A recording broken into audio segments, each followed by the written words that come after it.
Hey choir, thanks for checking out the New Life Music site.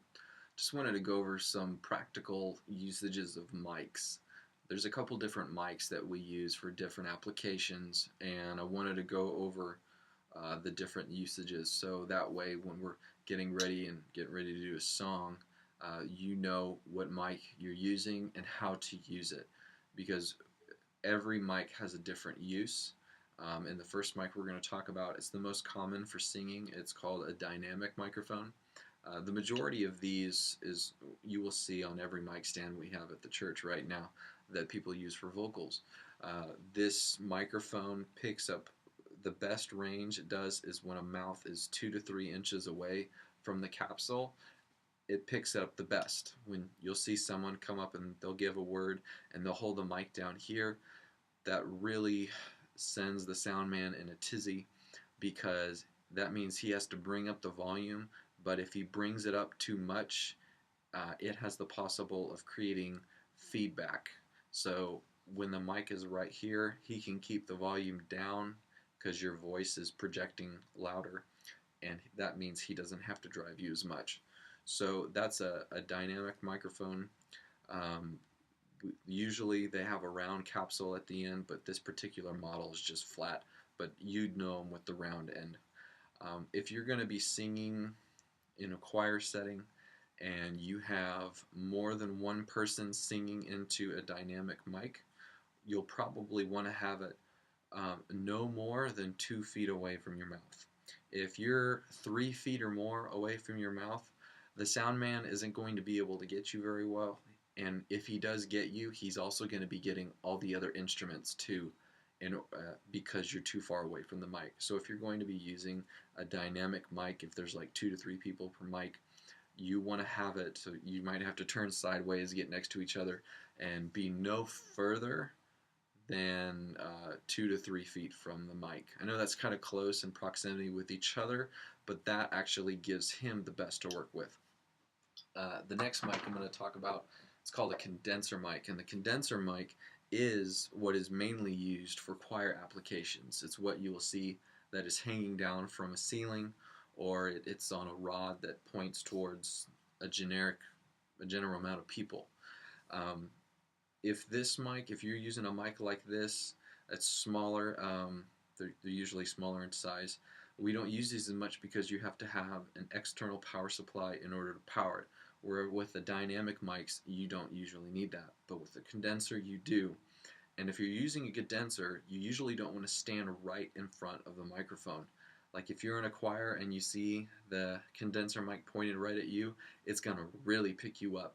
And it'll still pick everybody around you, but it'll really pick you up.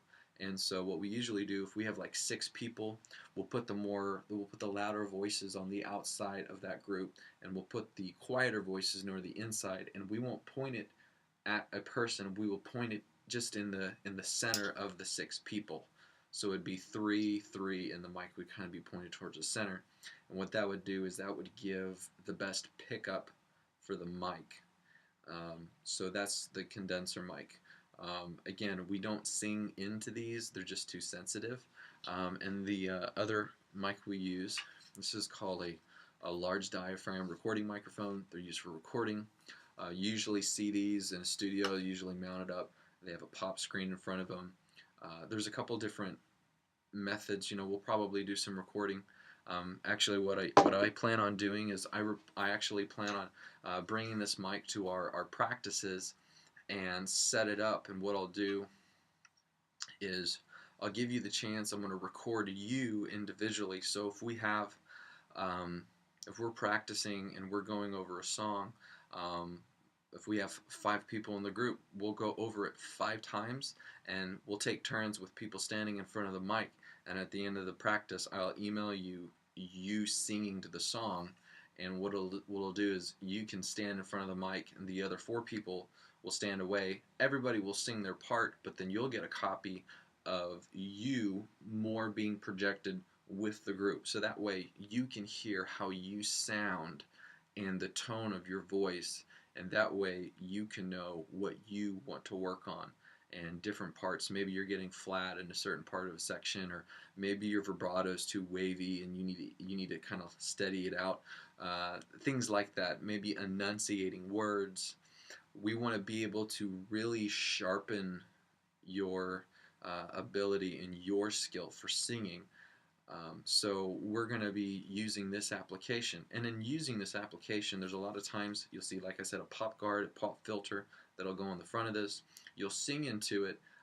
What I recommend is you don't sing directly into the mic, but you actually sing at an angle. So that way, when you're singing into it, it doesn't get the air. A lot of problems with recording is a lot of time you'll sing something and you sing it perfectly. It's just, it sounds good. The emotion is there, the enunciation is there.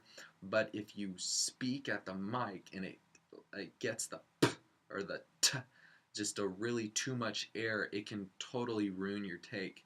And the producer will be like, hey, we need to do that again. There's just too much air in your word.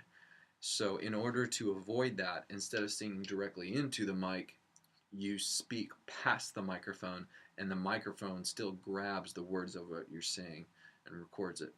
So these are just a couple simple techniques that we're going to be applying in getting us sounding the best. And we love it when we come together and we practice a lot and we get in front of the people of God and we sing and just the presence of God falls.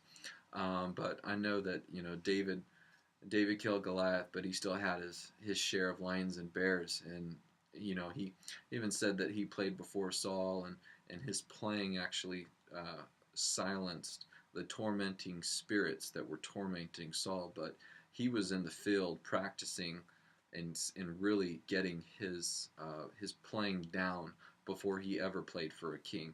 And so I really recommend and want to encourage that we're not just getting together and sing the song a couple times and practice, but really walk away with something that's going to help us be reflective on how we are progressing in our duty and our skill. So thanks so much for checking out the video. We hope to have more of these instructional videos to help you out with just making it sound better overall and everybody developing as a whole, but also as individuals. So thanks so much. God bless. We'll catch you guys in a bit.